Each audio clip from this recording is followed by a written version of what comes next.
Smith Show. Now, here is the voice of the working class, Rick Smith.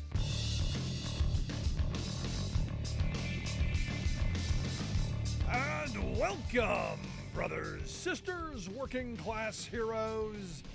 This is the Rick Smith Show. Thanks so much for being here today on the big program. Lots to get to, lots to talk about. This is one of those things that just drives me insane. You've got the destroyer senators. You've got people who didn't step up in the moment when they could have come on and said, "Yeah, we're gonna support infrastructure. We're gonna support rebuilding America. We're gonna take off the red hat and the blue hat. We're gonna get that hard hat on, and we're gonna build stuff." They could have voted for it. They could have gotten behind it. They could have supported it, but they didn't. And there are 30 Republican senators who, when this bipartisan infrastructure bill went through, chose no. We're not going to support infrastructure spending. We're going to take our ball and go home. Now, it's interesting because this isn't new, but it did catch the ire of the social medias today. It's not new that these people who voted against it, then when the good stuff starts rolling out, when there's a bridge ceremony, or there's a ribbon cutting, or there's a new road that people go, "Oh my gosh, that road is paved," or you name it, broadband access, let's say.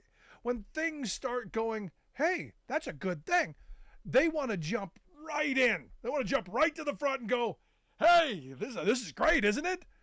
Thank goodness we did this."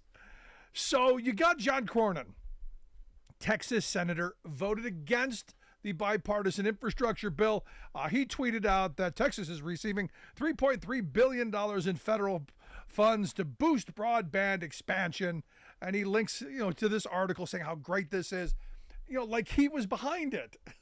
He wasn't. He voted against it. The dumbest guy in the Senate, Tommy Tuberville, someone who voted against infrastructure improvements, he tweeted out, "Broadband is vital for the success of our rural communities and for our entire economy. Great to see Alabama receiving crucial funds to boost ongoing broadband efforts." Not that you did anything to help that money come in there, dumbest guy in the Senate, but take credit for it anyway. Look, hey, this is great. It's great. Thank goodness, it's great. And the thing, as I'm seeing this play out, again, not new. This has been going on for a very long time. Our Republican destroyer friends attempting to tear things down, and then once it's being built, they want to jump to the front of the line and go, "Hey, isn't this great? Look, hey, this is great. Vote for us," so we can continue to not do our jobs. And it got me thinking that as I was looking through the list of 30 senators who voted against the infrastructure plan, it's not surprising they come from heavily red states, taker states. And you go through the amount of money, of tax dollars that goes into these places, like Alabama, perfect example. The amount of federal money that goes into Alabama far exceeds what Alabama sends to the federal government. They are a taker state. And these taker senators are doing everything they can do to starve the federal government of resources. And it got me thinking today of going, explain to me why Joe Biden is doing. And now look, I've said this before, Joe Biden is a much better man than I am. He is a much more concerned person about the future of the country, much more compassionate, empathetic, all of that stuff. I am not. I wouldn't give Alabama, if you voted against this, if your senator voted against it, if your senators voted against it, you wouldn't get a red penny, not a freaking dime. Your infrastructure could crumble for all I would care. Biden's better than that. There's a lot of money going to these taker states. And I want to make sure that we understand that the people who are pushing against investments, the people who are pushing against a system of the federal government helping to rebuild the country for the good of the country, for the general welfare of the nation and the nation's economy, I think it's important that you point these people out. Ron Johnson in Wisconsin, another example of this. A guy who has voted against every opportunity to make our country better, a clear destroyer, somehow reelected in Wisconsin. Mind-blowing. And this is one of those moments where you look at the investments that are coming, and there's part of me that's not as good as Joe Biden. It just is. And we've talked about the taker states. We've talked about how they are basically sucking blue states dry. And there's so much more that should be invested in blue states because of this redistribution of wealth. And again, the very people who voted against this are the same people, the same destroyers who want to go after the IRS. Say, no, we're not going to hire new IRS agents because, well, they would go after rich people to bring more money in. Think about this for a second. The people who told us that they care about the deficit, they care about our debt, they're the very people who are doing everything they can do to destroy our ability to go out and get the revenue that is supposed to come in. It's not even talking about new revenue. It's just about enforcing existing laws. Again, our Republican destroyer friends, the law and order people, except when it comes to rich people and their money. It's quite remarkable. Now, President Biden going to be kicking off the big campaign. And look, Biden economics is doing well. The economy is moving in the right direction, creating jobs. Inflation's coming down, and look, Biden's eager to get out there and start, talking about how we've turned things around. He took office. We were not in a good place. Jobs have come back. Investments have happened. We're moving in a good direction. And look, I think it's important for him to go out and make this case. I've said it before. We've got Jelly Bucket Joe, who just shows up and does the work. Builder Joe, Builder Biden out there, doing the work. Not taking credit for much. I think he has to. I think the Democrats have to come out and come out big and say, look, the reality is we've been helping the economy grow. We've been building it from the bottom up, middle out, not top down. That is a good thing. That's going to help working families. And you look at that bridge in Philadelphia, that I-95 bridge that collapsed because of the fire. They pulled all of the resources together. It shows that we can do things, and we can do big things if you just get these destroyers out of the way. I love hearing my Republican friends, well, regulations stop everything. Well, I don't know so much about regulation. I know Republican senators stop a lot of things because the U.S. Senate is where progress goes to die because of our destroyer senators. Now, as I said, the president is touting his jobs record. In fact, put out a graph today showing that during his tenure, he has created more jobs than any of the recent presidents from Reagan forward in 2 years than they did in 4. He's created, just under 500,000 jobs a month now on average. Now, immediately the Twitters, no, these are all those jobs came back. No, those jobs are gone. What happened under Trump's watch, mishandling the pandemic, pretty big freaking deal. Cost millions of jobs.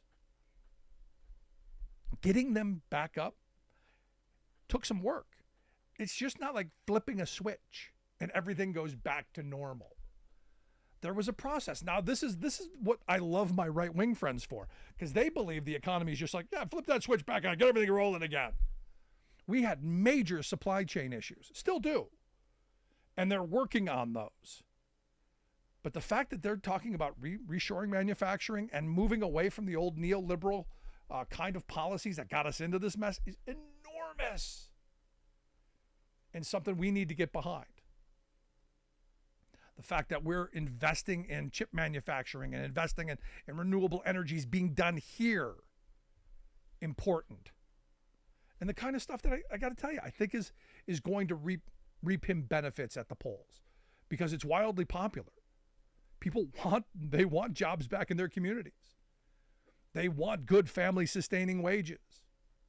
and saying, hey, look, we want to make sure that those jobs that are being created are the kind of jobs that people can make a living on is an important part of this. And there's finally a president who talks like that. So for me, this idea that he's going to run on his economic platform, he needs to, because it's a winner. And for all of the rhetoric we're going to hear from the Republicans, they have done nothing to help move in a positive direction. Everything on the Republican side right now. And I hate this. I hate this about where we are. Everything that they have done is to try and slow Biden's economy, to try and cause a recession, to cause chaos, to destroy. That is what they are all about. And I wish it was different. I do. I wish they had an agenda. I wish they would say, look, we control the House. We're going to actually pass something that's going to make the economy better. We're going to pass our own infrastructure bill. We're going to pass our own investment in healthcare or education. We're going to show you how we're going to help an economy. I know, but Rick, they're not that party. They're the party of the invisible hand. They're the party of the invisible man doing invisible things behind an invisible curtain while giving you the invisible finger. That's who they are, and that's where we are when they take control of the economy. Because interestingly enough, in looking at the graphic that Biden put out, it's interesting to see how during Republican administrations, job creation tanks. I mean, tanks. And during Democratic administrations, you build things back up. It kind of goes to show that maybe austerity doesn't work as well. And I know, but Rick, you're talking about an economy that works for working people. That's not what Republicans are in favor of. They want an economy that works for the very wealthy. And that is apparent when you look at all the tax cut bills that they've gotten through, that the only real legislative victory for Donald Trump was a massive tax handout to the very wealthy. When you look at it from the frame of, but Rick, Republicans have an economic agenda. And when they are in control, it works exactly as it's supposed to. It makes the wealthy and big corporations wealthier and more prosperous, and it makes working people poorer. And when Democrats get into office, the agenda is how do we make working people, how do we make them whole? How do we get them jobs? How do we get them the ability to support their families? Again, my more moderate Democrats, but we got to worry about corporate profits too. I'm not so concerned. Corporations will take care of themselves. They do really well at lobbying in their best interests. Not so much yours or mine or working people's. And this is where, those election things matter. So I got to tell you, I'm hoping Joe runs on and highlights hugely, to use a Trump word, how well he has done for our economy, and basically, shove it right up there. Anyway, I'm going to take a quick break. I want to hear your thoughts. Email me, rick@thericksmithshow.com. Miss any portion of the program, podcast. Wherever you get your favorites, you'll find ours. Back after this.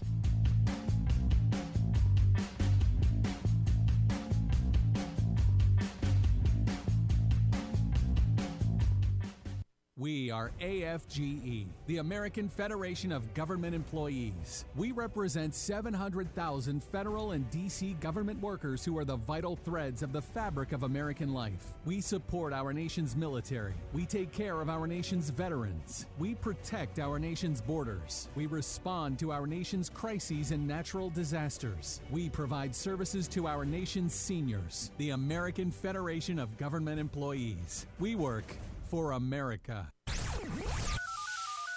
The phone lines are open. Give Rick a call at 1-866-416-RICK. That's 1-866-416-7425. We are AFGE, the American Federation of Government Employees. We represent 700,000 federal and D.C. government workers who are the vital threads of the fabric of American life. We support our nation's military. We take care of our nation's veterans. We protect our nation's borders. We respond to our nation's crises and natural disasters. We provide services to our nation's seniors. The American Federation of Government Employees. We work for America. Welcome back to the Rick Smith Show. Now, here is Rick Smith. Quote of the day comes from Liz Cheney, former congresswoman from Wyoming. What we've done in our politics is create a situation where we're electing idiots. Yeah. She's not wrong. Look, I'm not a huge Liz Cheney fan by any stretch of the imagination. That Cheney name, that makes me very, very cautious. But she's not wrong. We are electing idiots. You look at the dog and pony show going on in the House, the bread and circus nonsense that they're pulling. Liz, you're right. And you look at the Republicans, the person who's probably going to be their nominee for president, went on Twitter today to lose his mind. Not Twitter, that social thing he's got, that Truth Social. That he truthed today. Could somebody please explain to the deranged, Trump-hating Jack Smith, his family, and his friends that as President of the United States, I come under the Presidential Records Act as affirmed by the Clinton Sox case, not by this psycho's fantasy of the never used before Espionage Act of 1917. Smith, in quotation marks, not sure why it's in quotation marks, should be looking at crooked Joe Biden with 2 Ds and all of his crimes that he has perpetrated on the American public, including the millions and millions of dollars he extorted from foreign countries. I think he should worry about his own legal troubles first, but let's deconstruct this a bit. Outside of the fact that he misspelled Biden's name, and I think he did that on purpose because he's that kind of punitive child. But the misspelling and the use of the hyphen in psychos, go back to school, learn a little something. But the open threat, and I take that as an open threat. Would somebody please explain to the deranged, Trump-hating Jack Smith, his family, and his friends? What? Because what this is, for those who don't know, this is code. Hey, crazy people. Hey, dim. Hey, poorly educated. Go find Jack Smith's house. Go knock on his door. Go harass his children. Go harass his wife. Go after his friends. Intimidate them. Because this is what they know. They know this works. Look what they did to Peter Hotez. They literally sent people to his house because he won't debate a lunatic. This is the kind of dog whistle. And this isn't even a dog whistle. This is like almost an outward command. Hey, crazy people, go harass Jack Smith. This is the kind of stuff that they do. This is what fascist dictators do. This is the kind of stuff that authoritarians do. And the weird thing is the Trump folk, they don't care because that's their mindset.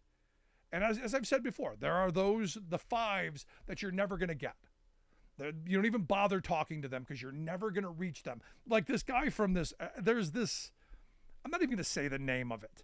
It's one of these right-wing outlets that, is trying to be extreme beyond the extreme. They're trying to be MAGA ultra. And one of their correspondents, there's a video going around on social media. One of their correspondents said, look, we don't give a damn what the recordings say. Nope, I don't care what the recording says. You could bring out 100 other recordings. What I know is Trump put America first. So you can't talk to these folks. And these aren't journalists.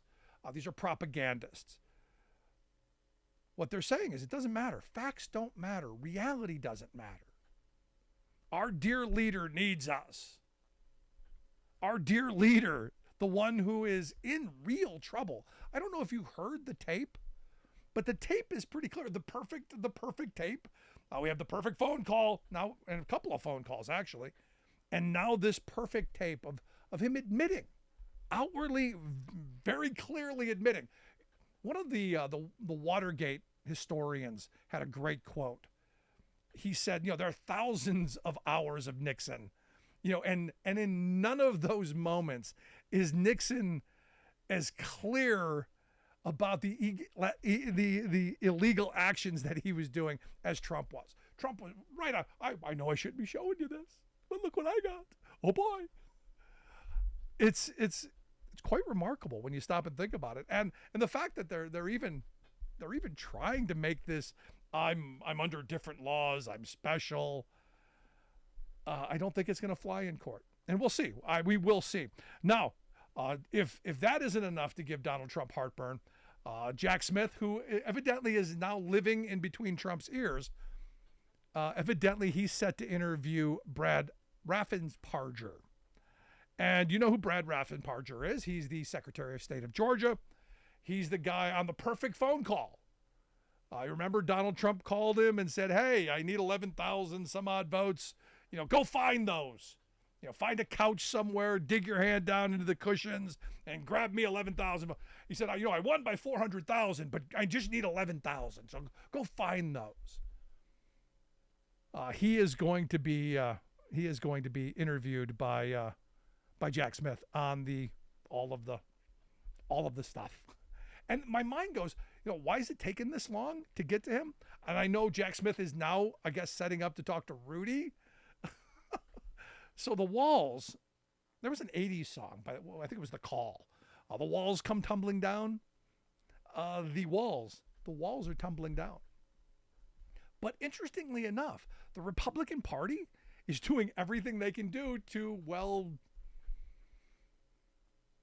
put themselves right in the heart of it. You have Kevin McCarthy, who is now, and this is bizarre to me, and I don't know how you do this, but they're attempting to rewrite history. They're going to go back and try and expunge Trump of the impeachments. And I'm going, I don't know how you do that. I don't know how you go back and, we're just going to rewrite all this history. And it never happened. Never happened. It'll be in a sealed box somewhere. History will never remember this. I'm kind of now I'm thinking about, history as a whole. I'm kind of thinking that, maybe we could just, rewrite everything, because this seems to be how Republicans act. And as I'm reading through this potential expungement of impeachment, I'm thinking about, the book, 1984 that I had to read in 10th grade. And I'm thinking about Winston Smith, and I'm going, man, Orwell, how did you know? What crystal ball did George Orwell have to be able to predict a presidency, decades later? But they're in the process of considering this. I don't know how you do this, but they're going to try.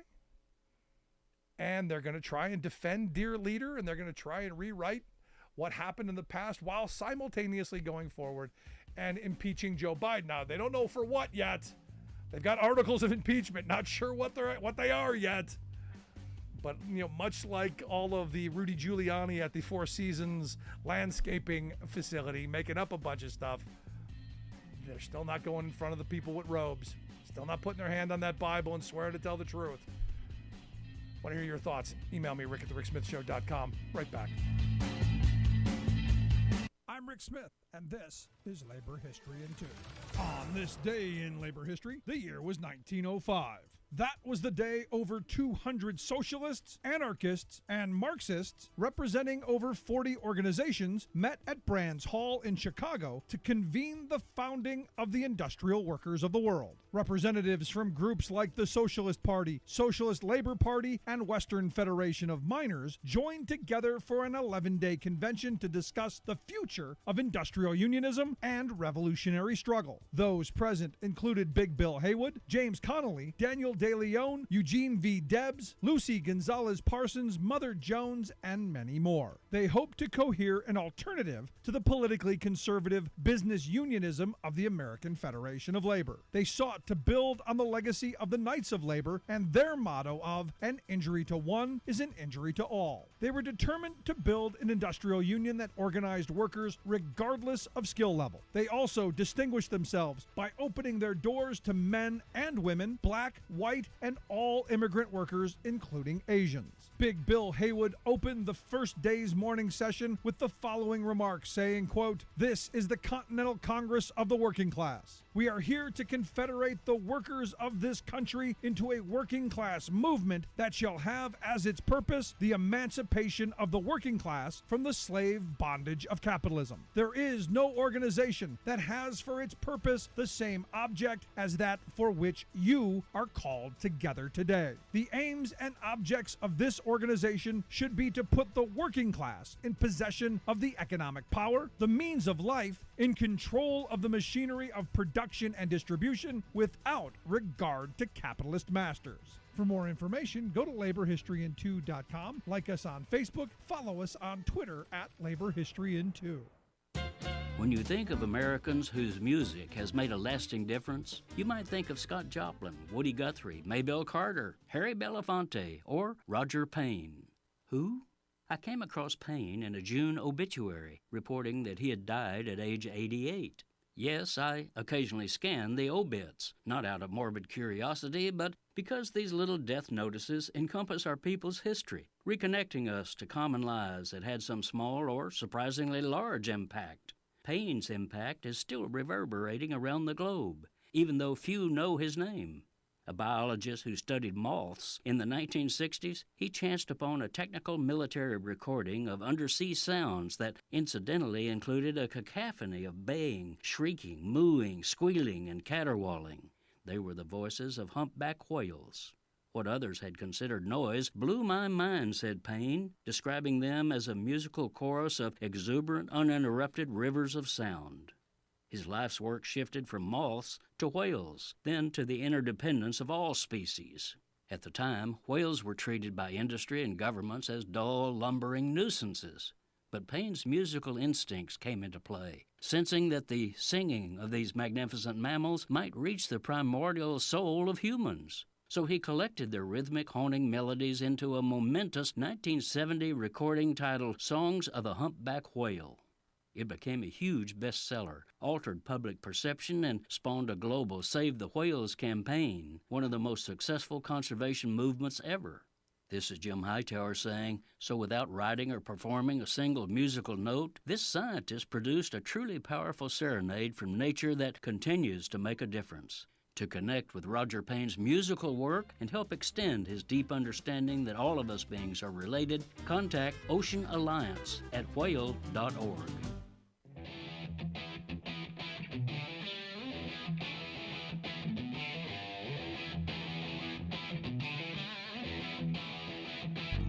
Welcome back to the Rick Smith Show. Now, here is Rick Smith. So big news coming out of the Supreme Court today, and I got to tell you, shocker, 6-3 decision. Again, did I mention shocker? Because months ago I said I think it's going to be a sad day when this Moore decision comes down, because I had really thought that these 6 conservative justices are going to go, no. Let's do the craziest possible thing we can do on election law and give it to crazy people to do whatever they want. I'm shocked. There are only 3 people who thought that on the court: Clarence Thomas, Judge Alito, and Judge Gorsuch. Are you surprised, Alito and Thomas? You're surprised, Gorsuch. Anyway, here to share some thoughts on what this means and what this independent legislature doctrine could have been or would have been, and fortunately now is dead. I've asked Kathy Fang to come talk with us. Kathy's the president of programs at Common Cause. CommonCause.org is their website. Kathy, thanks for taking time for us.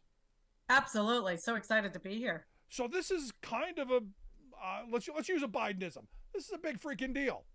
This is a huge deal, to use the words of other people. I will say that I think that when the case first came up, We certainly felt nervous because just the way that it was framed as if it was looking at whether courts at the state level could go rogue, right?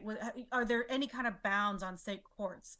But once we got before the Supreme Court, and let me be clear, there were some 45 plus amicus briefs on our side compared to a very paltry 10 or so on the other side, that basically urged the court to look at this theory, the independent state legislature theory, as something that was a very dangerous threat to our democracy. And those amicus briefs came from the left and the right, from people who are, friends like at ADL, as well as people who are founding fathers of the Federalist Society, right? So people on the, on all sides of the political spectrum who are urging the Supreme Court to say, this case is such a potential dangerous threat to our democracy. It would unwind what we know and think of as the fundamental checks and balances in American government, right? The very thing that ensures that one branch doesn't go rogue. We don't have dictators. We don't have political coups. We don't have lawless lawmakers because we've got this system of checks and balances built in.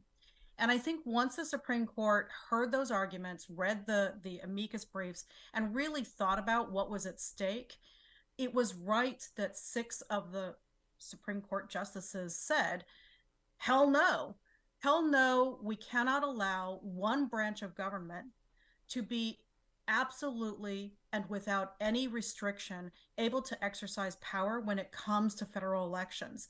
That's just a no-go, because once we go there, then you are giving them the power to stay in office forever, to be able to shape and punish, shape laws that punish dissent, right? We go down the road of the Politburo. Right. And I think that the Supreme Court was right to reject that crazy theory. I mean, but dangerous threat to democracy sounds right up the row of where these guys are.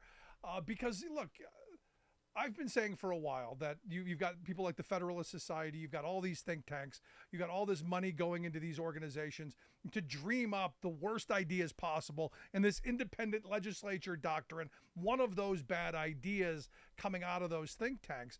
Again, there are a lot of these bad ideas. So I'm looking at this originally going, I'm kind of concerned because this stuff generally goes slipping right through. Yeah.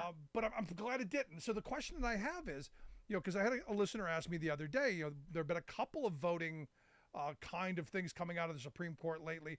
Has the Supreme Court, or at least 3 of the conservative justices, had an about face, had a change of heart? Are we seeing a switch in time to save 9 kind of scenario? Yeah. Where are we?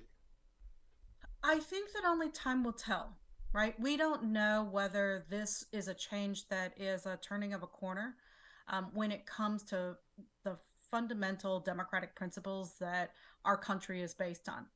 But what I like to believe is that it didn't take a lot for them to look at what's written in our U.S. Constitution, what's passed by Congress as federal laws like the Voting Rights Act, what's written in state constitutions, to say, all right, while we may disagree ideologically on where to fall on many, many issues, there are some foundational stones that our country is based on. And if we start dismantling those things, we are cutting off our nose to spite our face, right? I think just for that temporary political win, you will end up dismantling the very country that you think you are trying to gain power in. And so I think that the Supreme Court realized that in order to interpret history, precedent, the language of the Constitution correctly, what it had to do was take a step back from all of the political craziness, right? And I think that what they've seen is how far it will go. When you watch people storming Congress, right, with the flag as a battering ram, you realize that this is not a game anymore. You can't say yes to this kind of crazy idea and not expect that what you potentially are doing is opening it up to a total dismantling, right, of our country. And I think that in a lot of ways, this is the Supreme Court realizing they cannot go that far. And in the end, they are institutionalists, right? They want to preserve certain things. And I think that it's right that three justices who normally identify as on the right side of the column, right, conservative, would side with the liberal justices, because this is no longer about whether you are a Democrat or a Republican. This is about whether you're an American. And if you start dismantling those fundamental ideals that we have, the thing that we all grew up learning in Schoolhouse Rock, right? There are three branches of government. Right. You need one that checks the other, right? Before you can pass a law, the whole, what is a bill, right? And I really think that there was a revisit of what does this country stand for? And we cannot let that slide into an abyss simply for temporary political gain by one party. Listen to the Rick Smith Show. We're with Kathy Fang. Kathy's the Vice President of Programs at Common Cause, commoncause.org, the website, if you want to check out the work that they do and more information on this. So now this independent legislature doctrine, yes. It's now dead. So we don't even really have to go into how bad it would have been. It's now dead. My question now becomes, okay, this is now dead. What is the next bad idea? Because they never seem to stop. There's always something next. There's always, more legislative action to put roadblocks between voters and the ballot box. There's always Texas trying to overturn elections that they don't like. There's always these things. What do you see as next? Well, let's remember that the Supreme Court has dealt us quite a few blows when it comes to the kinds of protections that we have seen in the laws. Okay, so recently with the Voting Rights Act, we were all thrilled to death that the court left intact what's called Section 2 of the Voting Rights Act that says you cannot dilute minority votes, whether that's through the passage of restrictive voting laws or redistricting, right? But they did dismantle in an earlier case in Shelby County versus Holder in 2013, the protections against those kinds of very bad laws that would allow people to come into court and seek protective order to prevent those bad laws from going into effect, so that you can run an election on a free and clean process without having to allow that bad law to go into effect. Now what has to happen is you allow the law to go into effect, you allow the bad effects to happen, and then you go to court, and which does take time, right? So that could be one election cycles or a couple of election cycles running under gerrymandered laws or restrictive voting laws. Those kinds of things still exist. And so what we may see is, and we continue to see, is number one, states pushing restrictive voting laws that take away the ability for people to access the ballot, to register to vote, to cast a ballot, by putting a million hurdles in front of them. The second thing that we're seeing is a real attempt by state legislatures to claw back the right of people to use the initiative process to protect rights, right? And so in Ohio and Florida and many other states, there is an effort to try to up the requirement to pass a ballot initiative from 50% or 55% to 60% or 65%, right? So just keep raising the bar so it becomes harder and harder to do things like create independent redistricting commissions or protect reproductive rights or protect other kinds of rights that the majority or the supermajority of voters want. But now we're going to make it super, super hard for people to be able to pass those laws in states that have the initiative process. Now, not all states have that process. Right. And so the last way that people had to protect their rights was to go to their state courts, right? And so the good news is that the Supreme Court has said, okay, we're not going to blow up that bridge. That path still exists for you. If you need to, that is a bridge that you can go to seek justice from the state court. Thank goodness, right? Because Had they done that, that would have left half of the country without any redress when it comes to violations of their voting rights, violations of individual rights, right? When it comes to thinking about elections. So I think that the court has started to pull away. I hope they've turned the ship in a different direction, and they're starting to move towards understanding that there are some basic fundamental voting rights that cannot be eroded any further. And I think that the events that have happened recently, whether you want to think about the attempted coup, that happened on January 6th, or frankly, Supreme Court justices, being found out to have accepted essentially bribes, right, in office, I have to think that Chief Justice Roberts is looking at that and saying that goes too far. Yeah, no, I've been asking for a while. I can't side with that anymore. Yeah, I've been asking for a while. At what point does Roberts start thinking about his legacy and what the history of the Roberts Court is going to be? Is it going to be billionaires having pet justices and maybe NASCAR robes?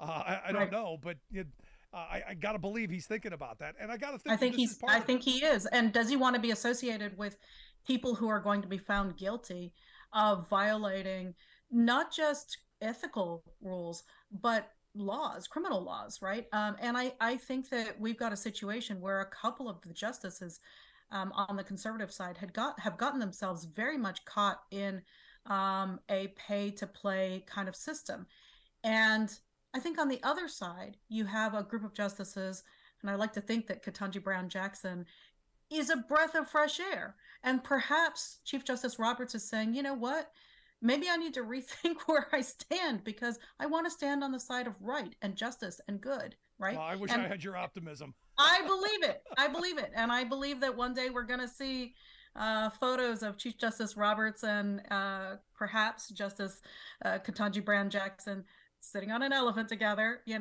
exchanging good ideas, traveling the world, but expanding their minds, right? And really thinking about the world with a broader view. And I think that is possible now that we are seeing that Justice Amy Coney Barrett, Brett Kavanaugh, and Chief Justice Roberts are voting in a way that I think is much more thoughtful, right? And they're not just voting in lockstep with a certain ideological bent, the way that some people who have proven themselves to be bought and paid for by special interests are doing. So I guess we'll find out, won't we? I mean, because there's still some big cases to come yet. There are some big cases.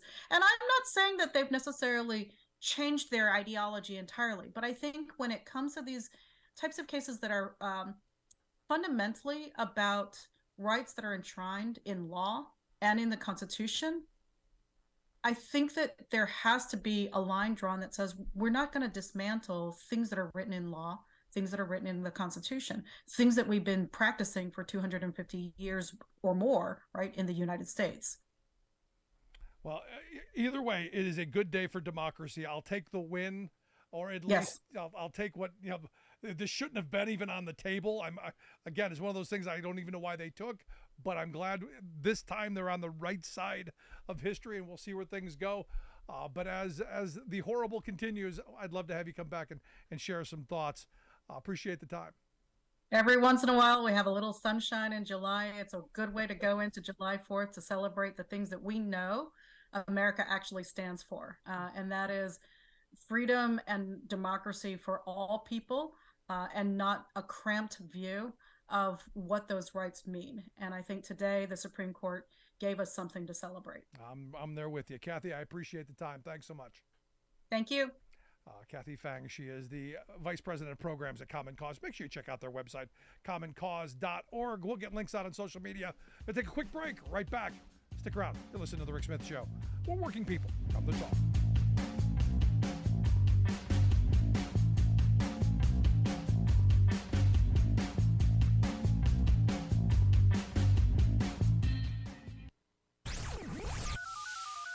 The phone lines are open.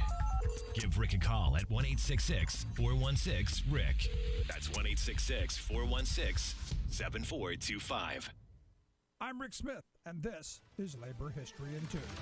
On this day in labor history, the year was 1880. That was the day that Helen Keller was born in Tuscumbia, Alabama.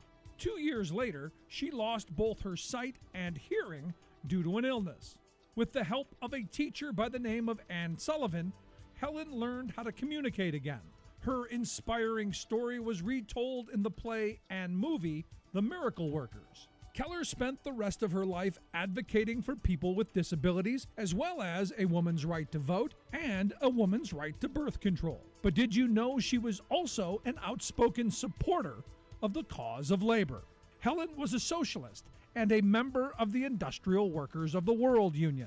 In 1912, Helen sent a check to support textile workers on strike in Little Falls, New York.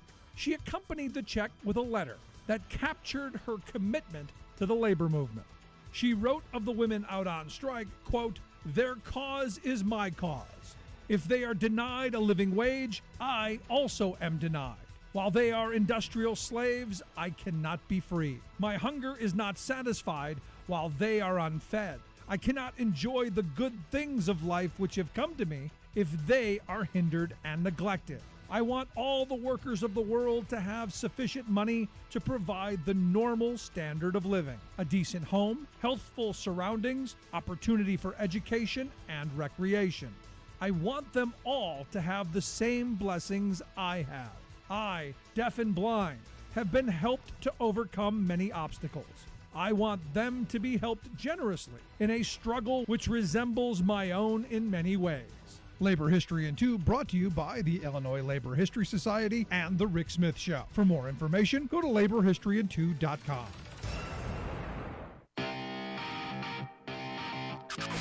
You're listening to The Rick Smith Show, where working people come to talk.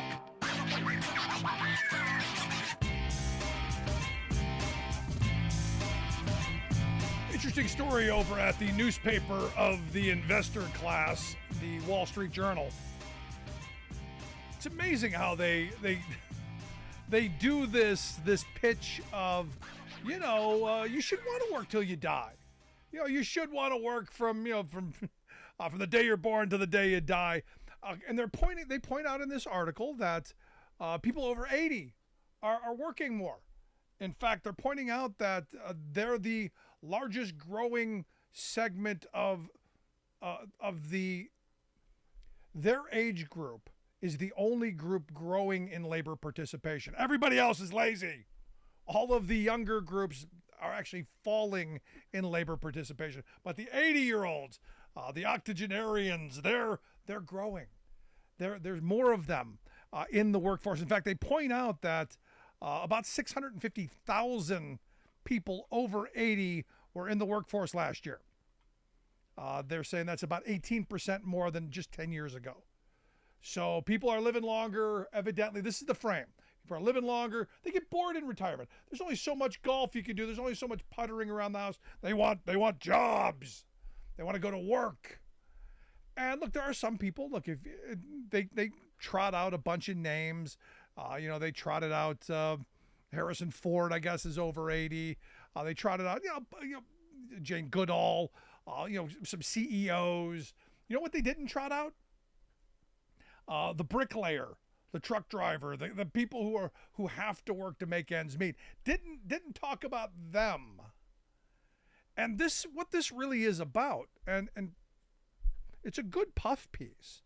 It's a good PR piece. It's like when they find an 80-year-old guy who's got to be a greeter at Walmart because he needs to make money to pay for his prescriptions or for his supplement to Medicare or whatever, just to make ends meet because his retirement hasn't kept up with inflation. They always make it this wonderful puff. Isn't that wonderful? He's working. Oh, that's great. Look at him out there. Yeah. Look, I'm all in favor of people who want to work and don't need to, and because it's what gets them blood flow and all that. That's great. But I gotta think, of the 650,000 people over 80 who are working, the story is not, I'm bored. I'm not thinking that's it. I'm thinking I didn't think I was going to live this long, and I didn't save enough, and now I've run out of money, and now I got to go back to work to be able to pay for the prescription drugs that have kept me alive this long. Because again, we've got Republicans in Congress who will do nothing on prescription drugs. Because we're Americans, we pay full price. But this is another one of these moments where you go, they're pushing this idea that, these people want to work longer.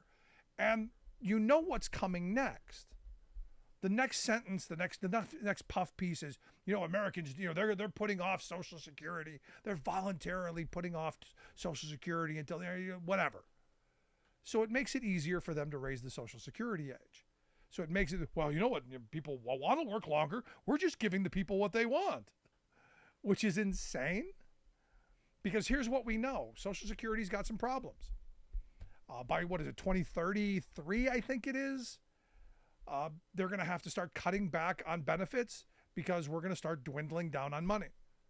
And the reason that we're dwindling down on money is not because baby boomers are retiring or people are taking advantage of the program that they've paid into. No, it's not that at all. It's the fact that there's not enough money.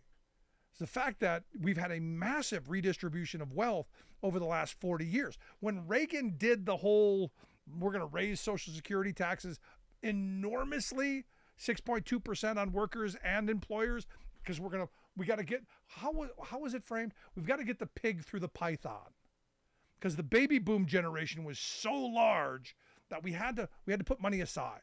So that you had to get the pig through the python. So we had to have this massive influx of cash to go into the program. And they did. What they didn't plan on, and this is the problem with where Social Security has a problem. Two things. We've got a cap on it, so rich people only pay so much. I think the cap's like $160,000. So if you make $20 gazillion, if that's earned income, like going to work, you're only paying out $160,000. Where someone who makes $100,000 a year pays every dime of their earnings into Social Security. That's a problem. We could scrap the cap, solve our problem just like that. The other problem, and the bigger problem, is the fact that in the 80s, a much larger share of wealth went to working people. You had much stronger unions. Wages were much higher for working people. They were. And you didn't have this all-out assault that happened Reagan forward on people's ability to get better wages, hours, and conditions. So as your wages have stagnated over these 40 years, you're not paying as much into Social Security. So back in the 80s, when the actuaries figured out how this was going to work, they had assumed that, Reaganomics wasn't going to destroy the working class of this country. And they assumed that wages would continue to keep up as they had been, and taxes coming in, both in the federal coffers and into Social Security, would actually keep up. We wouldn't have a problem with any of this stuff if it weren't for Republicans destroying the ability of workers to get better wages, hours, and conditions by going after unions. Wouldn't have this problem.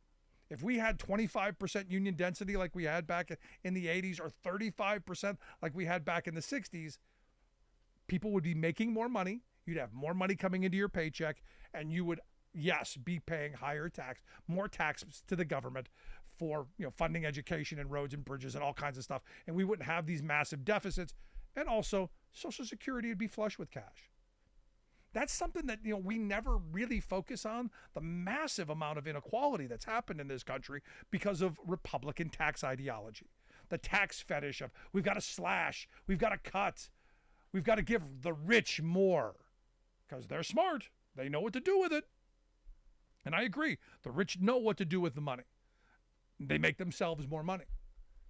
Doesn't trickle down to you or me. Sorry, haven't gotten any of that trickle.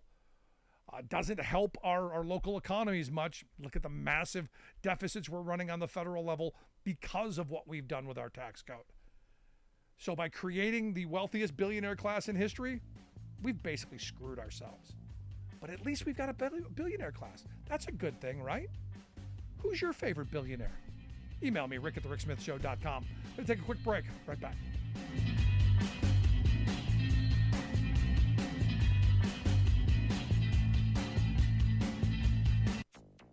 Please do what you can to conserve energy. Conservation helps the grid. Extreme heat and deadly storms spread across much of the U.S. The rail company says that so far no environmental impact has been detected. Train carrying hazardous chemicals derails into Montana's Yellowstone River. Plus, in a lot of spaces now, in many industries, you compete and you partner. More EV car makers adopt Tesla's fast charging standard. Trust Elon Musk? Why not? All of those stories and more straight ahead from BradBlog.com. I'm Brad Friedman. And I'm Desi Doyen. Stand by for 6 minutes of independent green news, politics, analysis, and snarky comment. Republican presidential candidate Nikki Haley has a new plan to make the U.S. energy independent. We would stop controlling where they produce or how much they produce and get the EPA out of the way. We would roll back the green subsidies that have been put in place. Okay, no thanks. This is your Green News Report. All right, Desi Doyen over in the GOP primary for 2024. They are already competing about who can destroy the environment more. Yep.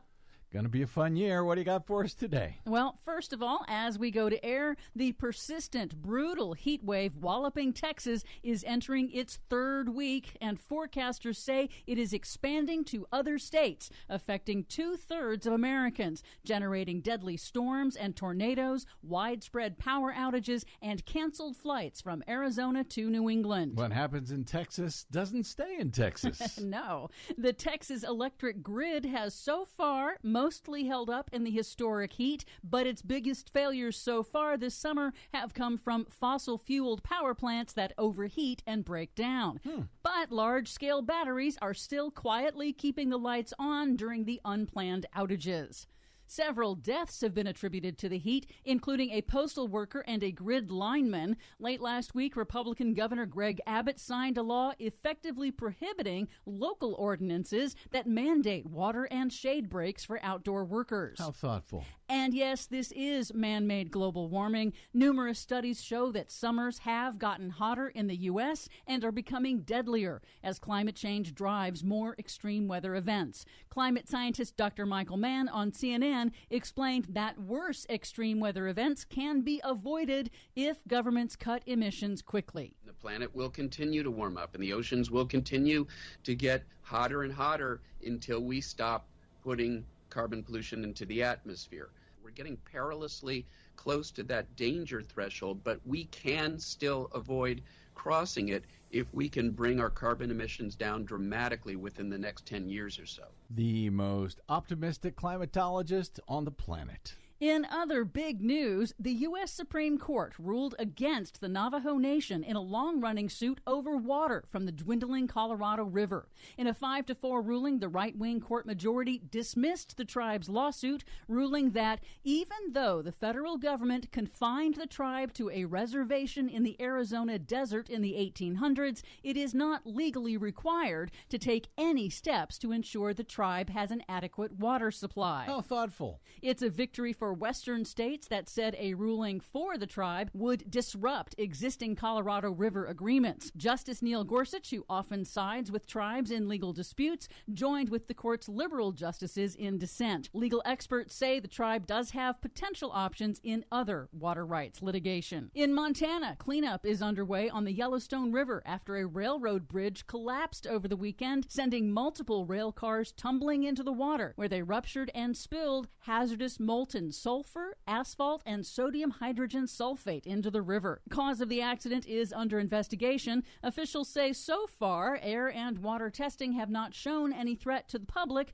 but towns have shut down drinking water intakes downstream of the spill. In Oregon, Multnomah County has filed suit against 17 major oil companies, alleging that pollution from fossil fuels contributed to the historic 2021 heat wave that killed 69 people in the state. Go get them. Some good news. Electric vehicle startup Rivian announced it will join GM and Ford in adopting Tesla's North American charging standard, which will give its car owners access to Tesla's expansive fast-charging network in the U.S. and Canada. The move puts Tesla on its way to making its standard dominant as EV adoption grows. Prospective buyers get reassurance that charging will be available, and Tesla gets the charging revenue and the ability to access federal infrastructure financing.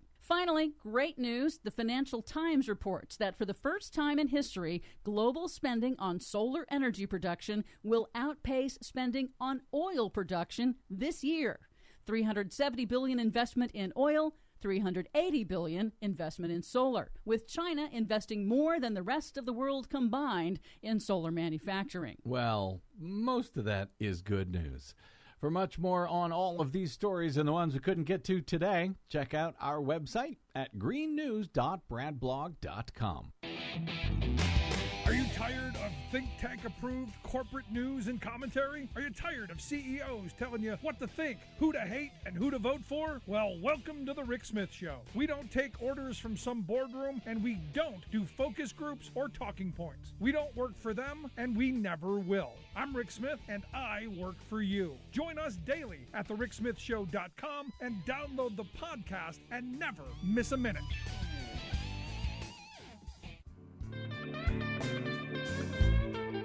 Welcome back to the Rick Smith Show. Now, here is Rick Smith. I love this quote by Garrett Graff is his name.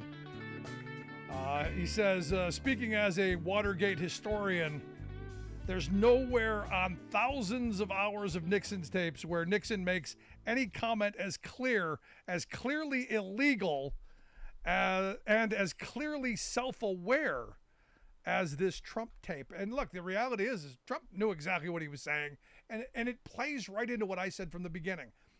I don't think he took the documents to sell. I don't think I just don't. I think it was more about, hey, look what I've got. Look how special I am. It was all about his ego, I believe. And again, look, his defense of, yeah, there was classified stuff, but it was in boxes with my stuff. And of course, my stuff's more important than your stuff. Anyway, here to share some thoughts on the perfect tape. I've asked our good friend Chris Hahn to come talk with us. Chris is a syndicated radio host of the Aggressive Progressive podcast. You can check out his website, ChristopherHahn.com.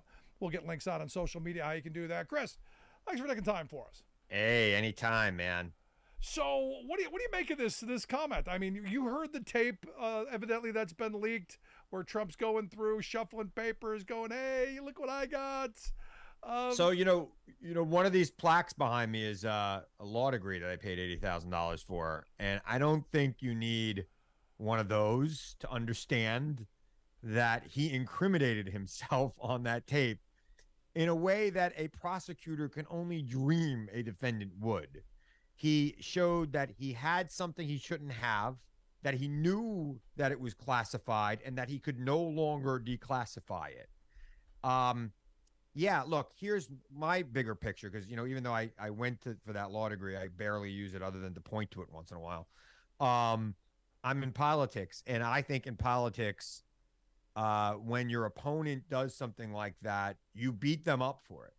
And I don't understand how there are a bunch of mighty midgets in the GOP primary running around, basically not using what they have here. Yep. You've got a stick to beat him with, which, by the way, they've had many sticks to beat him with, which they haven't used.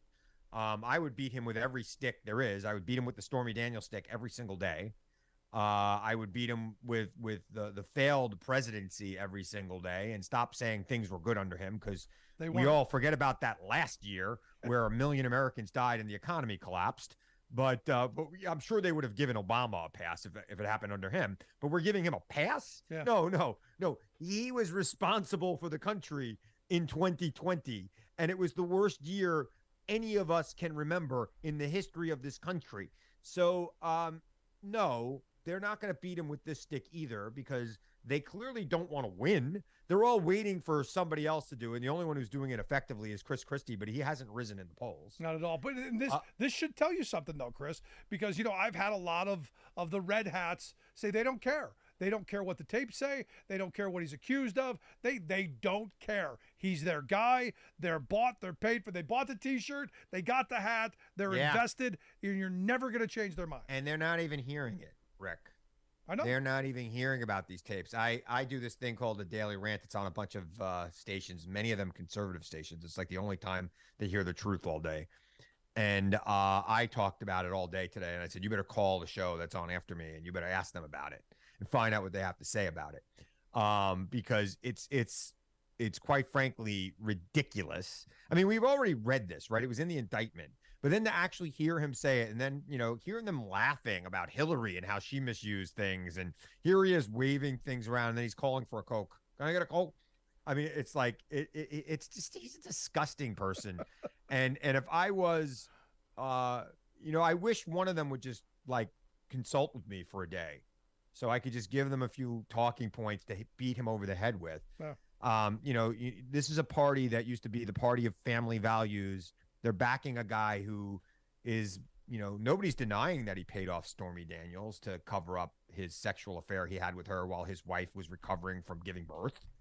Nobody's denying that. They're just saying that he shouldn't be charged with it, right? Nobody's saying he didn't do it. But here's they the thing, all admit Chris. he did it. He admits he did it. Of course he did. So I don't understand why that, how is that not an issue with these evangelical voters? How is this, national security threat not an issue with the party of law and order and the party of national security, putting our soldiers at risk, putting our intelligence community at risk, putting people, quite frankly, just disregarding the work of public servants who have given their life to their country? How is that not the only thing these guys are talking because about? Nobody they cares don't about Ron care. Chris, DeSantis' they white don't paper care. for how he's going to change the economy. Nobody cares. Some of them care. No. And at some point, I can't believe that. But this is the problem. The problem with the GOP is they don't buy the unelectability argument because they have convinced themselves that the guy won. Their delusion is their downfall. Right. By the way, that's a nice one for your Twitter people. That is a nice one. Make sure. I just came up with that. Their delusion. This is the live Rick Smith exclusive new Chris Hahn soundbite, which will be used on News Nation 1,000,000 times between now and the time Trump is out of the race. Their delusion is their downfall. Sorry. No, I mean, that's the reality. And the reality is when all the cruel things they do, that's the point. Right. It's who they are. And look, you just had this Faith and Freedom Coalition powwow over the weekend where they threw their undying love at Trump, booed Chris Christie. And even Pence. You would think in that environment, Pence would be the guy that they'd be behind. Yeah. No. Yeah, I'll tell you, man. So I grew up in the church. I grew up in the evangelical church. And my mother used to always say to me, there's a line in the Bible, you will judge them by their fruit. And my mother used to interpret that as you will judge them by the company they keep. And the company that this man kept, let's not even talk about, what people do for a living. We could just talk about Jeffrey Epstein, who the man partied with. And, there's plenty of video and photos of him partying with Jeffrey Epstein. How does he get a pass in that? How do you get a pass on that? The party wants to call Democrats, groomers. And here's a guy who was convicted of grooming, and Trump partied with him lots of times. And not only that, I mean, Trump even owned the Miss Teen USA pageant, and there's tapes out there of him talking about walking into their dressing room when they're naked. And I mean, it's checking out the pathetic. talent. I don't know how you just let that go. They are not Christians. They are Christo-nationalists, and they don't care about the Word of God. They don't care about their faith. They care about power. And I grew up in it. Yeah. I grew up in that church, and I left it, long since left it. But I read it. I read that Bible a lot, and I knew a lot of people there who really believed in it. And back in the 90s, when I was supporting Bill Clinton and taking crap for it, as a young man, as a teenager in my early 20s, I look at those same people now, and those same people who gave me a lot of trouble for backing Bill Clinton, going and working when I was 19 years old. I went and worked at the Democratic National Convention here in New York City, and I took a lot of heat for it. My mother didn't talk to me for a while. So just to see these people right now, same people backing this guy who clearly is levels of magnitude worse than anybody that has ever served in the office of the president before, on his actions, on his deeds. And I'm not giving Clinton a pass for the things he did. I'm not anymore. I used to. I'm not anymore. No, never did. But to see, these people who I respected and who I thought were standing on their virtue, standing on their morals, standing for what they believed in. They don't believe in anything, and they shouldn't be trusted anymore. They get no pass for being blinded by the fact that this guy overturned Roe for them. Now, I got to get your thought on the most recent post over at the Truth Social. Trump tweeted or socialed out, could somebody please explain to the deranged Trump-hating Jack Smith, his family, and his friends that as President of the United States, I come under this act. I'm looking at this, and do you read this the way I do? Was he talking about the Presidential Records Act? Yeah, the Presidential Records Act, affirmed by the Clinton Sox case. Yeah. Not by this psycho's fantasy. But this phrase, please explain to the deranged Trump-hating Jack Smith, his family and his friends. Right. That to me, that I don't know. You're the lawyer. That seems like not just a veiled threat. That seems like a call to action. To me. Yeah, that's a threat. It's a threat. And, we'll have to see how long that this judge is allowed to stay on this case. By the way, I wasn't blown away by her ruling yesterday. I didn't think it was wrong, actually. I thought it was right. I want more openness. I want to know what's going on. And if you're going to give a list of witnesses and you're going to do it under seal, then, you're bringing it into court. Things in court should be public.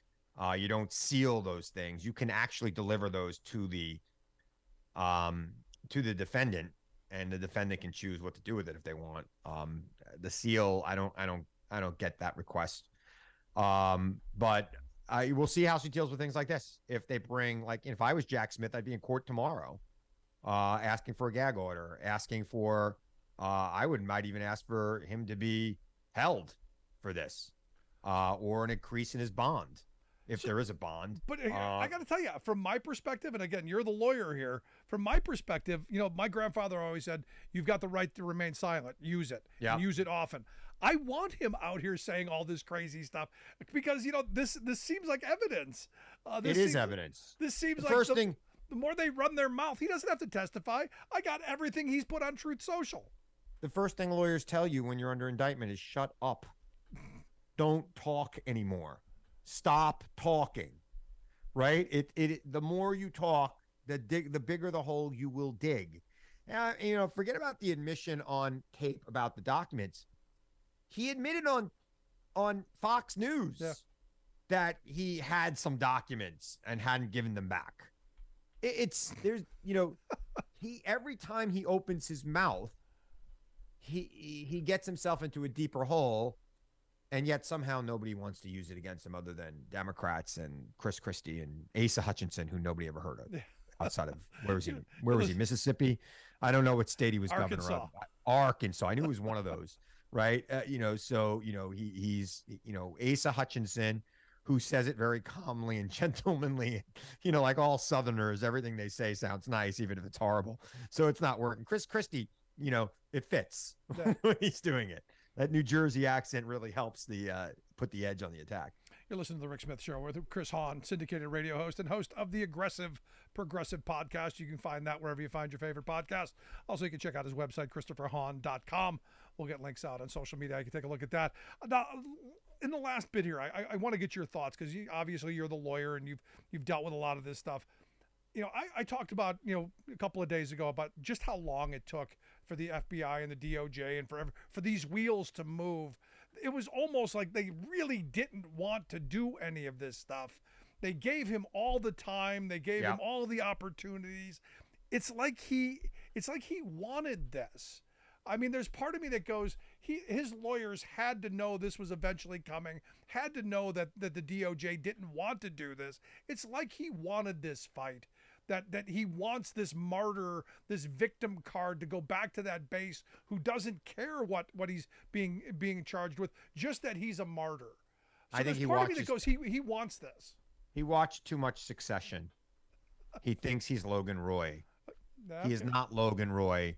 He is at best Kendall Roy. And it's sad. It's sad to watch. Actually, he's Connor Roy. So it is a sad. He's a sad man. And yeah, I think he did want it. I think he thought that, that would be, the fight that he could win publicly. Meanwhile, there are other charges brewing, whether it be January 6th or whether it be his perfect phone call in Georgia. Those indictments are coming too. And I think they're worse than this. And he's, clearly in my book, guilty of everything he's been charged with here. And he could talk about the Presidential Records Act all he wants. I'm going to talk about the Espionage Act, which he's charged with. And, the Espionage Act basically gets around his I declassified it with my mind thing, which I don't even think is a defense at this point.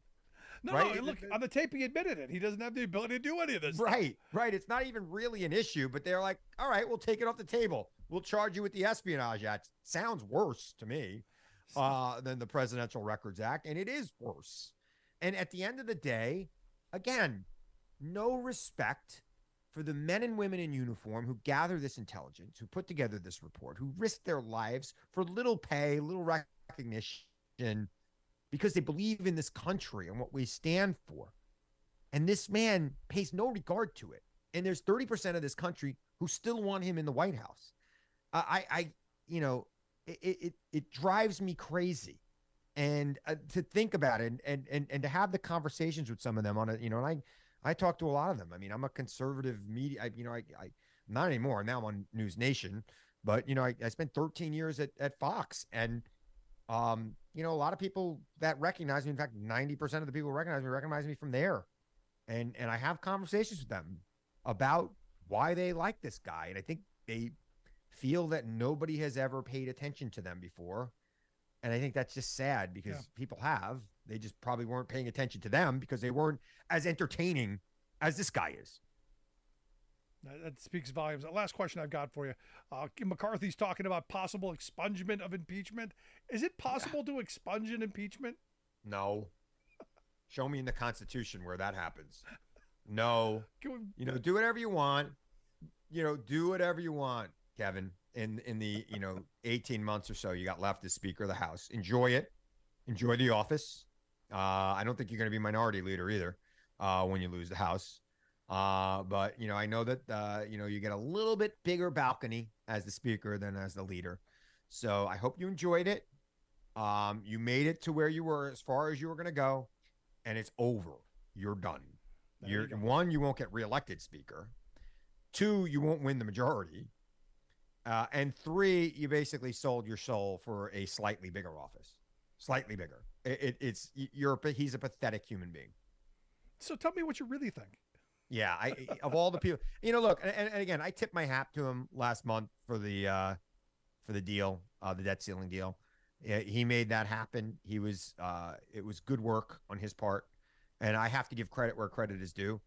But now he's got to do everything these idiots want him to do. Now he's got to expunge an impeachment, which, by the way, are you going to expunge both of them? Are you going to expunge the one where he sent the mob to kill you, Kevin? He was going to kill you too. Right? The mob didn't know who you were. The mob was just going to kill anybody they got their hands on, and you were lucky they didn't. And you went to the floor of the House, and you told the truth after that moment. Yeah. You told the truth in a very effective way. And we have video recordings of that. So you're going to just say that was just a lie too? What you said after January 6th? Yep, are you going to expunge that impeachment, or are you just going to expunge the Ukraine one? Where he basically was asking a foreign leader to dig up dirt on his political opponent. It is, just stop. Just leave office. If this is who you are, do what John Boehner did. I can't deal with these people anymore. I'm going to go sell weed and make some money. Go sell weed. Sell weed, Kevin. You'll be happier and you'll be richer and you won't have to deal with these idiots anymore. There you go. Chris, I appreciate the time. As always, entertaining talking with you. I appreciate the time. I always love coming here. Thanks for having me. Thanks so much, our good friend Christopher Hahn. Make sure you check out his website, ChristopherHahn.com, and the podcast, the Aggressive Progressive Podcast. Going to take a quick break. Right back. Stick around. You listen to The Rick Smith Show. For working people, come to talk.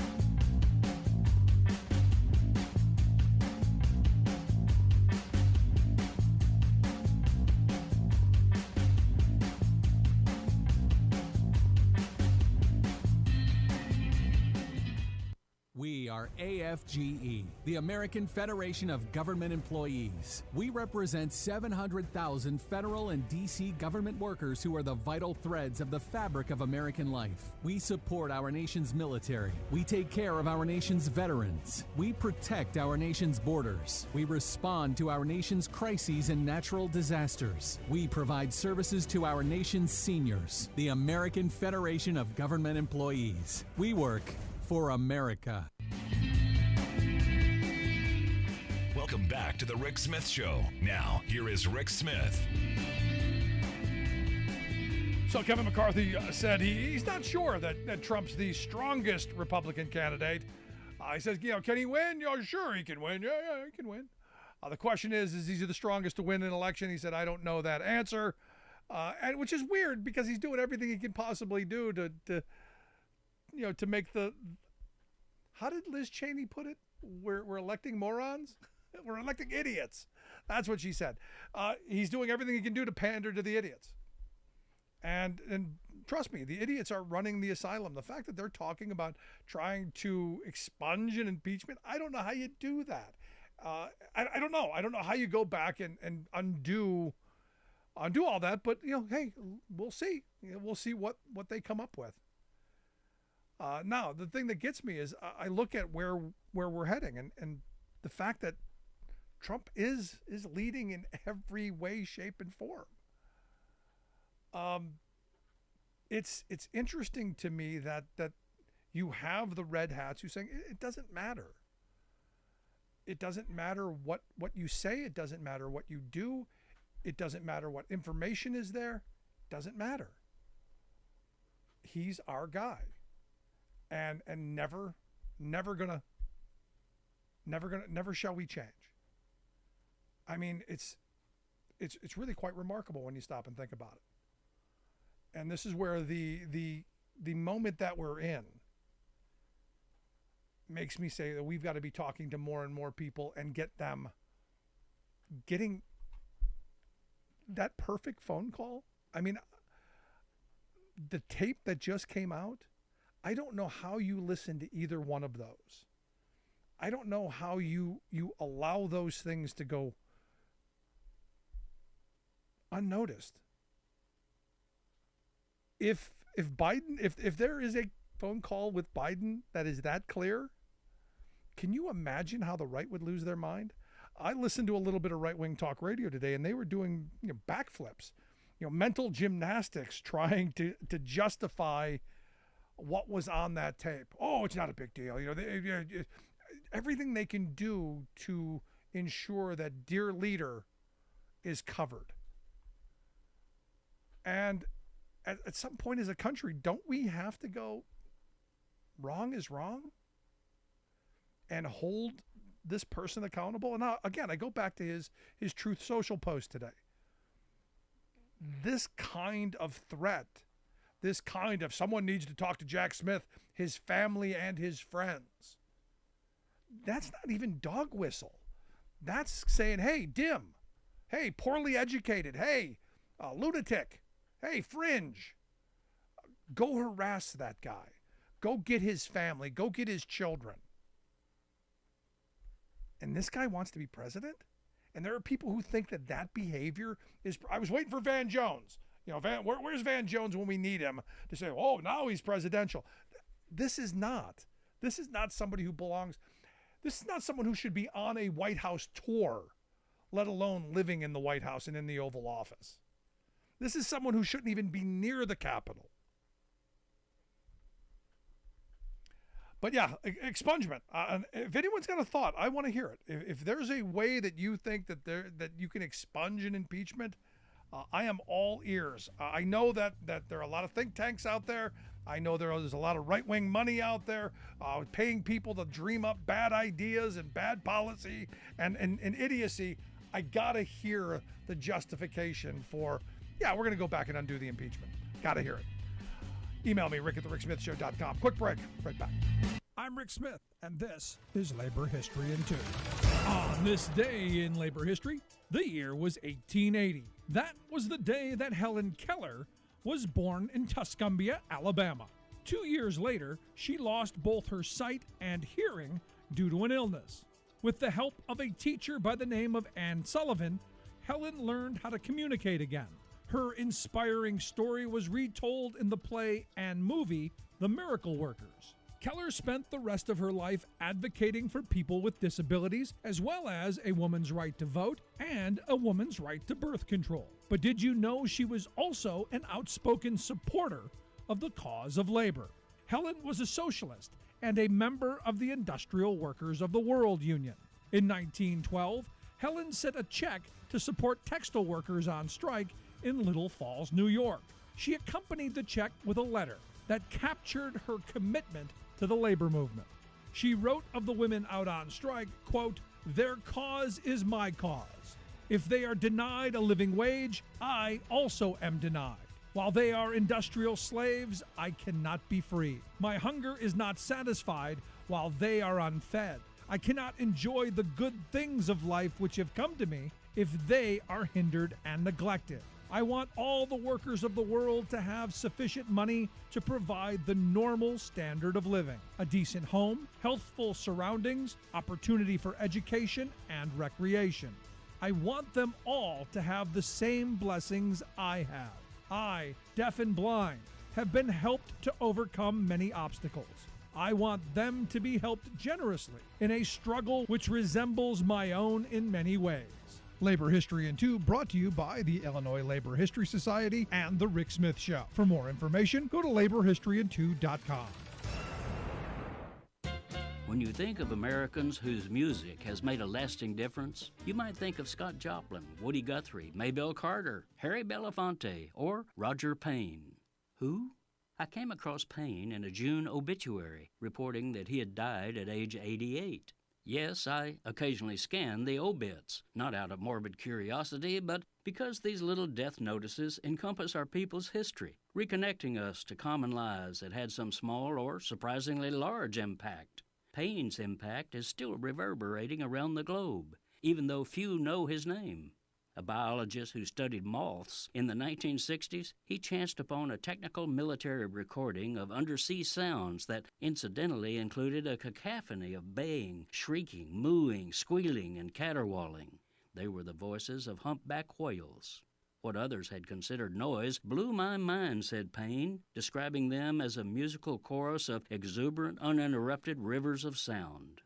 His life's work shifted from moths to whales, then to the interdependence of all species. At the time, whales were treated by industry and governments as dull, lumbering nuisances. But Payne's musical instincts came into play, sensing that the singing of these magnificent mammals might reach the primordial soul of humans. So he collected their rhythmic, haunting melodies into a momentous 1970 recording titled Songs of a Humpback Whale. It became a huge bestseller, altered public perception, and spawned a global Save the Whales campaign, one of the most successful conservation movements ever. This is Jim Hightower saying, so without writing or performing a single musical note, this scientist produced a truly powerful serenade from nature that continues to make a difference. To connect with Roger Payne's musical work and help extend his deep understanding that all of us beings are related, contact Ocean Alliance at whale.org.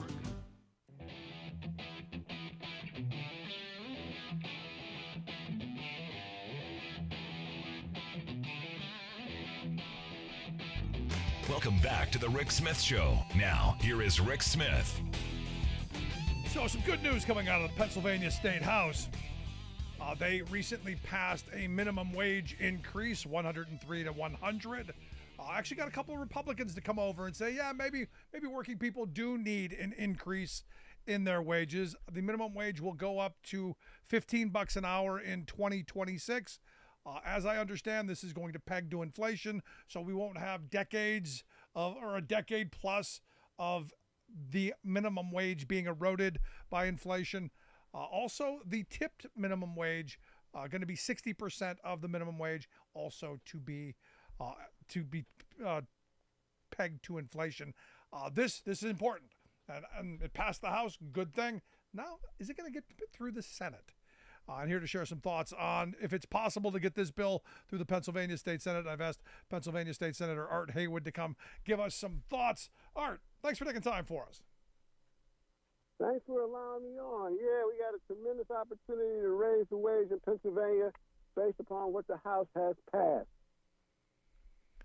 And what do you think the chances of that are going to be, given the fact that Republicans overwhelmingly control the state Senate? So it is an uphill battle, but a couple of things are in our favor. Number one, State Senator Dan Laughlin, Republican from Erie, has proposed a similar bill, not exactly the same, but similar, getting it to 15. So I think that's good news for us.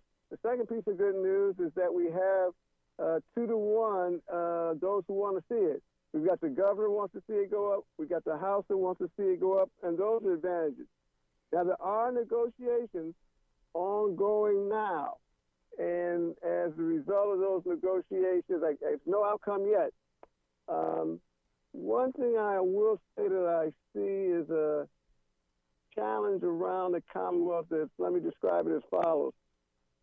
So we know that Pennsylvania is the last in the nation in terms of the wage rate. We know we're surrounded by states with a higher wage.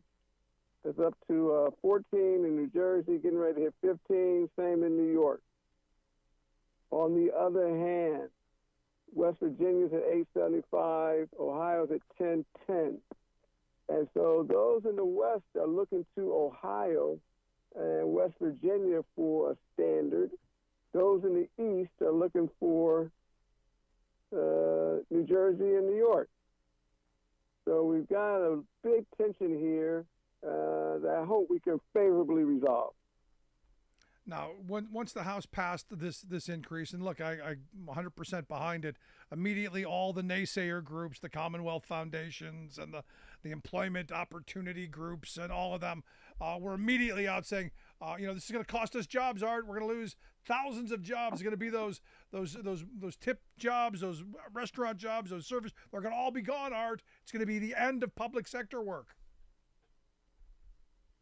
Yeah, we hear these myths over and over again, and what I tell people to do is, first of all, just look to New Jersey, just look to New York.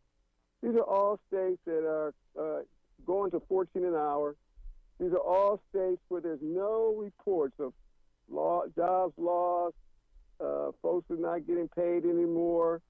And so while there's all these theories about what might happen, there is a reality of what happened. And that is in New York, that is in New Jersey, all the states that surround us. There's no job losses being reported. I want to share one other thing. Raising the minimum wage is really good for businesses. And it's primarily so because low-paid workers will get the money and typically spend it in the neighborhood where they live and work. I say to people, business owners, would you rather have someone come to your store with $100 to spend or $200 to spend? All business owners said they would rather have people with $200. So doubling the minimum wage will create exactly that result, doubling the amount of money that consumers have to spend, and that is really good for business. But, again, it comes back down to this idea, which side are you on? Are you on the side of the people who work for a living, or the side of the corporate interests who it's all about putting more profit into their pockets? But we hear all the time that this caring for the small business owner. We care about the mom and pops. Can you speak to a little bit to this? Because look, I look at a lot of the low wage jobs. These are big corporations. These are people who are the fast food industry. You see a lot of the wages being suppressed. Can you speak a little bit to what this would do to the mom and pops in your view?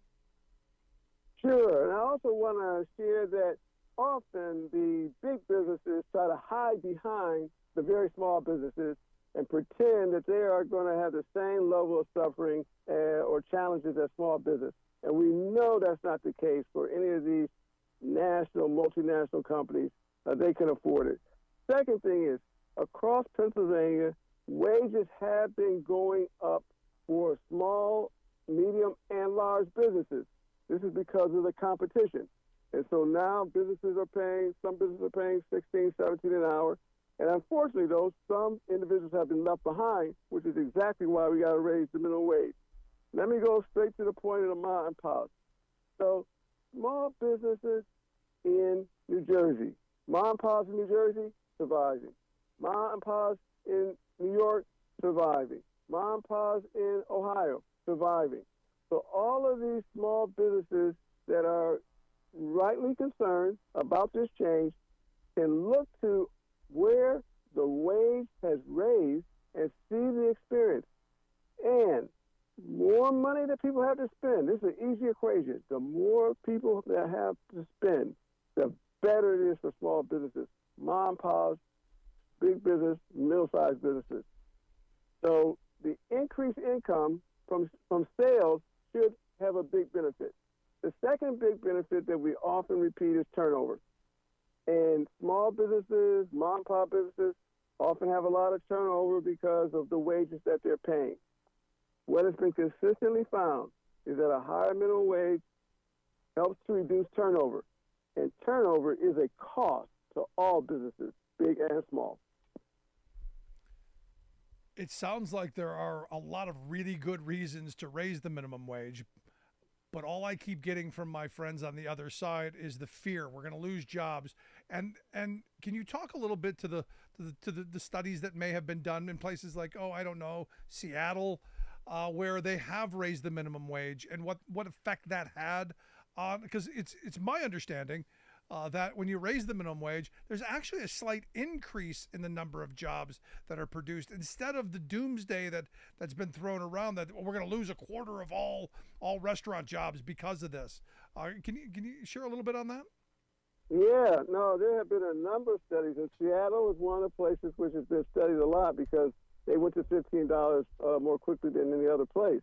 And what was discovered from the Seattle study is A, there was no job loss. B, there was some job gain. This job gain is very fundamental. The more money people have to spend, the better it is for the economy, the more the economy grows because there's more sales. And that is the most fundamental economic approach that is out there. People spend money. You have to produce more to respond to demand of what people are buying, and that grows the economy, grows jobs. Yep. So that's the most simple explanation I can give to people. Sounds like common sense. In terms of what happens. No, it sounds like common sense. The reality is the more money working people have in their pockets, the more they're going to spend, and the more that business is going to work to get that money. It seems like a positive direction. It seems like a growing economy, as opposed to we're going to restrain how much money people have in their pockets and make them struggle and suffer and not be able to afford the things they need. It just seems like common sense. Yeah, it's most often. That's right, Rick. It's most often called the virtuous circle, which is the more money individuals, working people have to have, then it pumps more money into the economy, and that is the virtuous circle that we get when we make sure everyday people have a decent standard of living. That's on which the economy is based. There you go. I hope folks will, in Pennsylvania, in our Pennsylvania audience, reach out to your state senator, say we need to get this done. We need to get it done soon. You're listening to The Rick Smith Show. We're with Pennsylvania State Senator Art Haywood. Art, I saw the House has passed a couple other pieces of legislation I wanted to get your thoughts on. Yes. Because, in this country, medical debt is a huge thing. In fact, someone sent me a graph of, the number of people who have to file bankruptcy every year because of medical debt, and it was some obscene number, like 700,000 people a year, whereas in other countries, like Britain, France, Japan, Germany, nobody files because of medical debt because they have a national health care system. I understand our House has passed something that would help prevent and help provide relief from people with medical debt. I'm curious your thoughts, if you have any thoughts on House Bill 78. Yeah, I think it's the right direction in which to head. The Affordable Care Act from Obamacare was also in response to the high level of bankruptcies that individuals are having to endure because of medical debt and medical bills. So this is going, in my opinion, it's going in exactly the right direction to relieve individuals from some of these high costs from hospitals and physician care. Now, I will say in terms of prospects in the Senate, I think that's going to be a little more challenging, at least to get it done quickly, because we haven't had really any hearings on it or a whole lot of discussion on it. So it may take the Senate more time to get comfortable with this kind of relief. But this is the right direction. This is a kind of reasonable relief that people deserve. No, I'm there, and this is one of the reason I bring this up, because I know this is going to be a heavy lift to get past the Senate. Just like I know that the House Bill 1050 to keep preventative care free in healthcare plans here in Pennsylvania, probably going to be a heavy lift in the Senate. I think these are important campaign issues. I think these are important issues to bring to people and say, look, which side are you on, and then which side are your elected officials on? Because, you know, for too long we've been letting people off the hook. You know, families are struggling. Families are having a hard time with health care, with education. You go through the struggles, and I think we have to show which side people are on. Yeah, and I think that is exactly what the House Democrats are doing, and we will do as well. They are demonstrating consistently that they are on the side of everyday people, on the side of everyday people with respect to pay, on the side of everyday people with respect to health care bills. They also passed legislation I started in the Senate to increase the ability of people to save for retirement with automatic payroll deductions. These are all bills directly related to improving the everyday life of Pennsylvanians. And there is a tremendous contrast because the Senate does not yet appear to be willing to do so. Now, I say not yet because we're not done, but if the Senate doesn't align with these important initiatives, we will know where they stand. Yep. Last question I've got for you. You being from the Philly area, pretty incredible work done on the I-95 bridge. I got to give Governor Shapiro an enormous amount of credit. I thought he did. Someone finally did what I've been calling for and start taking credit for stuff. I loved the live cam. In fact, we've used it on the show a number of times. But can you talk a little bit about what it took to get that done and with that moving? It was amazing, and Rick, I watched the live cam as well some evenings. So I give tremendous credit to the leadership of Governor Shapiro to create the direction, create the demand, and get everybody organized in the same direction and do it quickly. I also want to really put a shout out to the union workers in the building trades who were the ones to execute it, to get the work done. Without the building trades, it would not have been done so quickly. You needed those individuals to be willing to work 24/7. That's also what it took. But I give Governor Shapiro a tremendous amount of credit to get that temporary road up. It is used for Philadelphia, but not just Philadelphia. The whole Northeast corridor. Trucks were being delayed, deliveries were being delayed, and so it's very important for our overall economy to get that road up again, and you really got to give him a lot of credit. I said to my wife, John Shapiro is now America's governor, having gotten I-95 back on track so quickly. No, what this shows me, and again, I've been talking about this, since the reopening. It shows that we can do big things. When we take off the red hat and the blue hat and we get a hard hat on, we can accomplish good things. And this just shows that when we put some of this nonsense aside, we can do good things. I think it will help us raise our aspirations in terms of what we can be in the Commonwealth, what we can be as a nation, and who we can really be. And raising our aspirations, I think, will go a long way in dealing with the prior conversation you had about the status of the former president. once we can really see that we can be much better than what some of this leadership is telling us, then I think that can help us get beyond those who are trying to drag all of us into the gutter. I'm right there with you. Senator Haywood, I appreciate your time. Keep up the great work in the Senate, and let's get that minimum wage done. I hope folks will reach out to your office and to others to push in the right direction. If you want to see the minimum wage increased, call your state senator in Pennsylvania and tell them, hey, we need to do this. But, Art, I appreciate the time. Thanks, Rick, and thanks for your encouragement. Good stuff. Our good friend Art Haywood. Look, at the end of the day, you want something done, call these people early, call them often, and tell them it's time. Now. Do it. Want to hear your thoughts? Email me, Rick at thericksmithshow.com. Quick break. Right back to wrap things up. Stick around. You're listening to The Rick Smith Show. We're working people. Come to talk.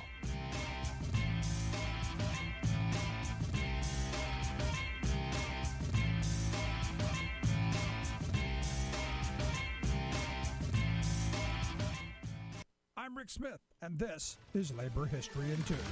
On this day in labor history, the year was 1993. That was the day that A.E. Staley locked out 763 workers at their corn processing plant in Decatur, Illinois. Labor management relations grew increasingly hostile, with foreign-owned Tate Lyle's decision to bring in new managers. The new management ordered workers to disregard safety regulations. An OSHA investigation found an astonishing 298 violations at the plant, triggering more than $1.5 million in fines. Despite the fines, worker safety concerns persisted. Management proposed a new contract designed to destroy grievance rights, seniority, and worker safety. Even worse, workers would be required to work 12-hour shifts. They would have to be available both night and day shifts at management's whim. 96% of the workers voted to reject the contract. In response, the company locked the workers out of the plant. The locked-out workers were replaced with scabs. As the lockout wore on month after month, and in the face of the employer's refusal to negotiate, the workers had to rely on one another to stay strong. They went door to door throughout Decatur to inform the public about what was happening. In 1994 and 1995, the workers were joined on the picket lines by United Auto Workers from the city's Caterpillar plant and rubber workers from Bridgestone Firestone. Those workers had gone out on strike as their employers took extreme hard-line bargaining positions, earning Decatur the nickname of Strike City. The eyes of the nation were on Central Illinois. It seemed that the Decatur struggle was the stage for the modern labor movement. Workers were fighting back in the age of international mergers and all-out attacks on union workers. 3 days before Christmas in 1995, however, the National Union settled the strike, leaving many of the workers angry with the settlement that took their voice away. Labor History in 2 brought to you by the Illinois Labor History Society and The Rick Smith Show.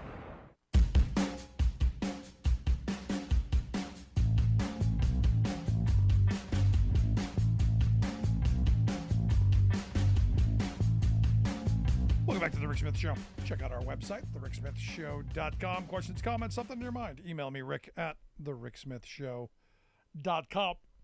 Rick Scott, Skeletor, Florida senator, evidently doesn't want socialists or communists coming to Florida. He warned that socialists and communists not to travel to Florida. They're not welcome. Okay. How about people who steal from Medicare? Yeah, how about people? How about them? Oh yeah, that's you. Never mind. Speaking of Florida, a woman who really was guilty on the face, because she was one of the January 6 people. On social media, she put out, "We breached the Capitol, OMG." Said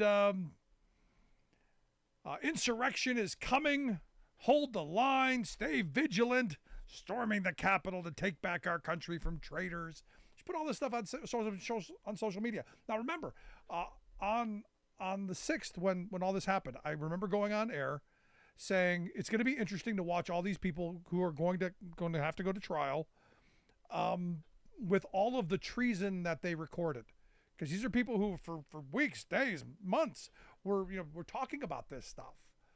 And we're very proud of their treason and promoted the fact, like on Parler and other right-wing sites, she pled guilty to what she was already guilty of.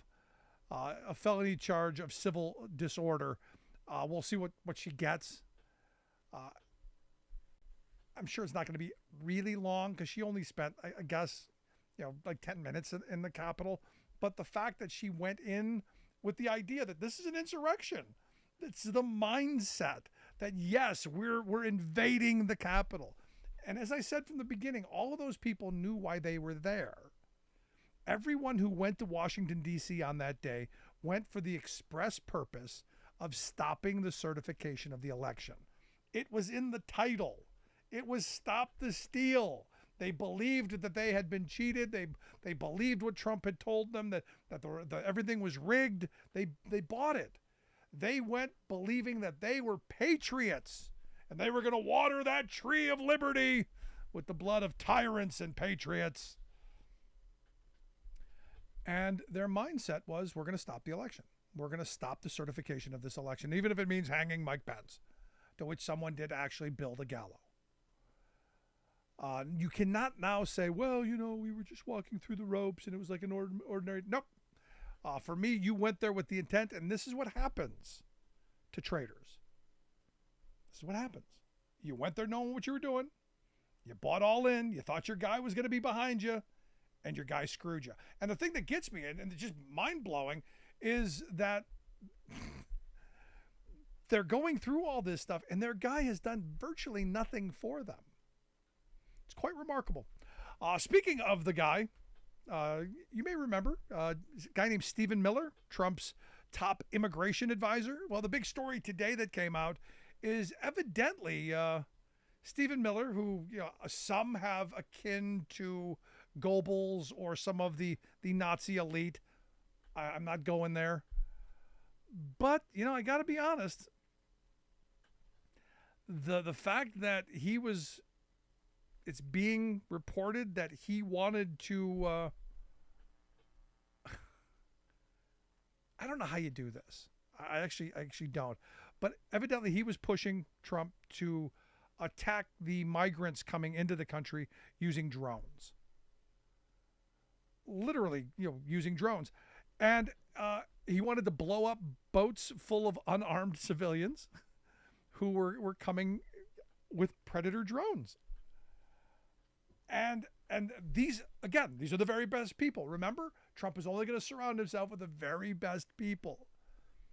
So this idea that, okay, there's a ship of migrants coming towards the U.S., bomb them. If that comes into your head, if that's a thought, you're a horrible person. There's just no other way of putting that. Look, if you say, we'll capture them, we'll put them on a boat and send them back, put them on a plane and send them back. That, okay, you can think that, but bomb them?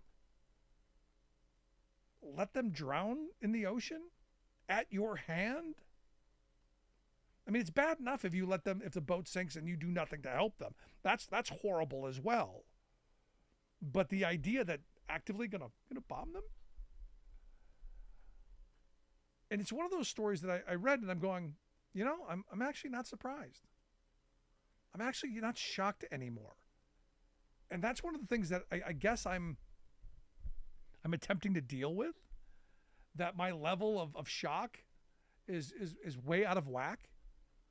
My level of expectations of others and their humanity is kind of out of whack. And I got to deal with that because there are people. And as I say about my Republican friends who want to do this kind of stuff, the cruelty really is the point. They believe their immigration policy should be, if we bomb one of them, nobody else will come. We'll send that message. And they justify it in their head. Yeah, we'll take out a couple hundred of them and we'll let them all drown and we'll record it and we'll put it out as a warning to others. Yeah, that's that. And the weird thing is, and I come back to the cruelty being the point, that's something that the base, the Red Hat Brigade, all behind. And again, it speaks volumes to who they are, especially the ones that wear the cross around their neck. But I want to hear your thoughts. Email me, rick@thericksmithshow.com. Does that surprise you? Shock? Not really. Anyway, if you miss any portion of the program, grab the podcast. Thanks so much for tuning in. We'll see you back here next time.